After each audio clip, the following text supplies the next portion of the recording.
Okay, I just wanted to give you one quick tutorial on CSS, kind of introductory basics. I know we've talked about it some in the other tutorials, the other sites, but I want to talk more about exterior or attached style sheets, and then also creating some from scratch again. So, but this will just be kind of a short introduction to it, and then the way I think about CSS is that you've got to learn how to use it in order to build the look of your website. So every tutorial that I do is probably going to have more tasks involving CSS inside of those tutorials. So this will just be a one to kind of help you out a little bit, maybe clarify some things. Now, I've got this website that I created in the other tutorials, just a real simple site that has the CSS inline in the style in the HTML code itself. So you've got like the body, and then you've got some of these rules in here that we created. Well, let's talk about, let me close that. Let's say you had a new page here. We'll do a new document and HTML5. Either a new file in a brand new site or just one that you're adding. So I'll go ahead and save this. I'll call it index2 and save it.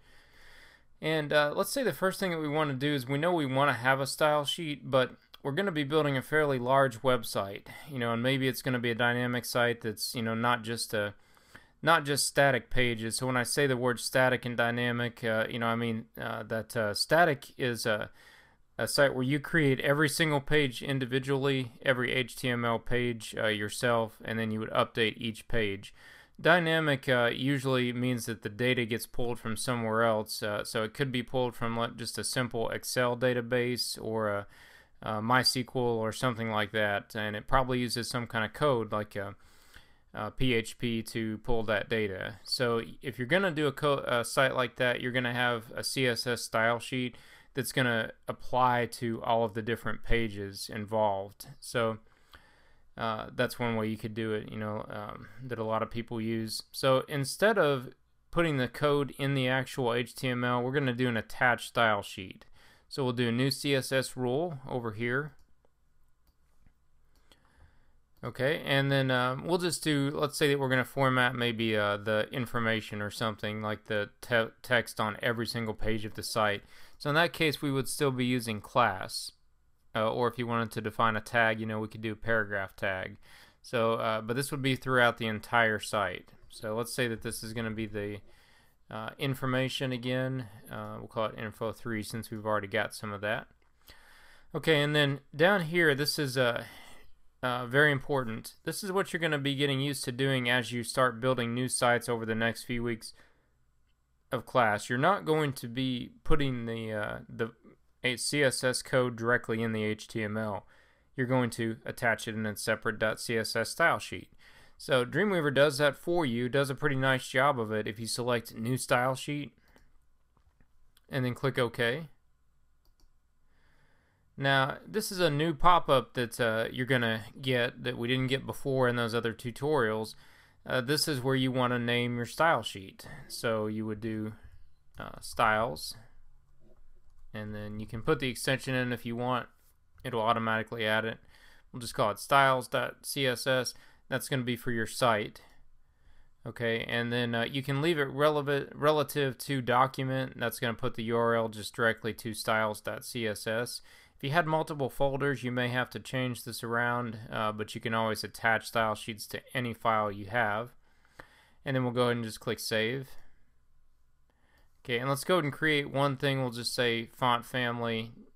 We're probably never actually going to do this, but this is where you would change your styles and click OK. Okay, and then let's check out what happened here. You've still got your index2.html. You can save all of these if you want. Now, one thing you'll notice here is that now there's a separate little tab. It's not actually a tab, it's a little button for styles.css. And then you'll see a styles.css over here in your site. So if you double click on it, this is going to be where the CSS continues to be generated by Dreamweaver. Let's add one more so you can see what's happening here, another rule.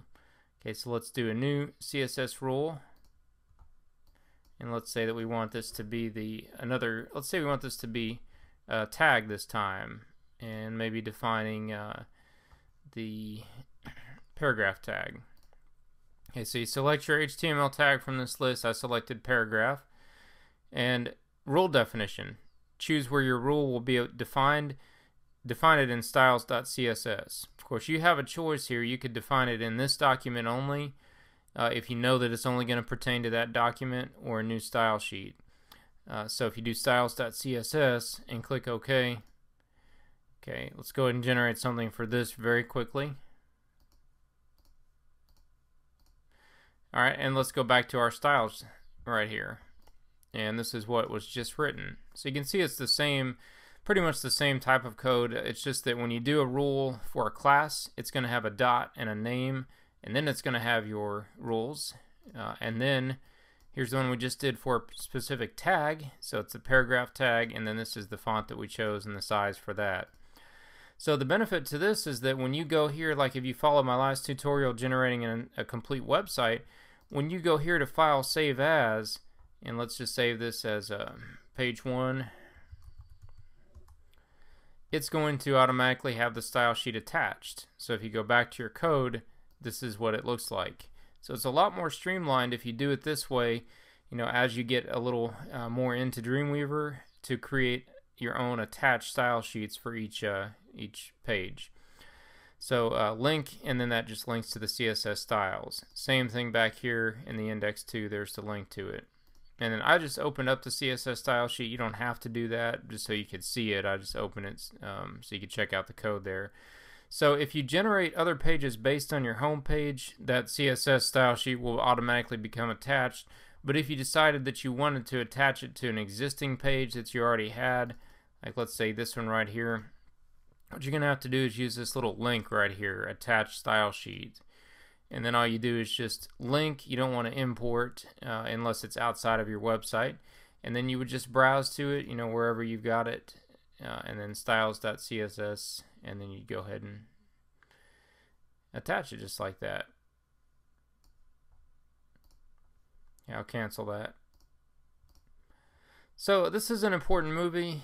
I think, you know, as far as just sort of starting to get used to when you create these CSS rules, determine where you want that CSS to go, and then kind of start to get used to what selector you're going to be using for your CSS rule. So we've been using just this document, so you're going to start using the new style sheet. You know, I'll let you know when I make that a requirement for projects. For now, when you're just practicing getting started, I don't really care if you just leave it at this document only. But you know, when you're starting to build your own websites and larger websites, you're going to want to generate that .css style sheet, and then all of your rules are going to be dropped into that style sheet. It's a lot more efficient, and it will automatically change your elements in every single page. So if you decide that that font color is not exactly what you want, and it's in 10 different HTML pages, all you have to do is change it one time over here in the rules, in the style sheet, and then it's going to change it on every single page. One other thing I'll mention here, when you have, I'm back on index2.html. That's the one that's got the attached style sheet. So notice that it says styles.css, and then you can drop down and you can see the ones we've created so far. Now if you did maybe go change the background, I mean, some things don't need to be in a separate style sheet, like the background color, right? So if I click that, now that when you do certain things like background color, simple changes to your page, that will go ahead and be written inline in the style sheet. I'm sorry, in the HTML. So that's okay, you know, to do certain, you know, smaller tasks like that, just to have it drop into the HTML, and then you'll see it up here, so you can tell it's in the HTML page itself because it's got the brackets around it. And then you can tell this is the exterior one because it's got the .css. So anyway, this was just intended to get you started. Again, your book, the CSS Basics chapter, is good. It's more advanced than, you know, what I've shown you so far, but this is a really good foundation to get you started on the attached style sheets.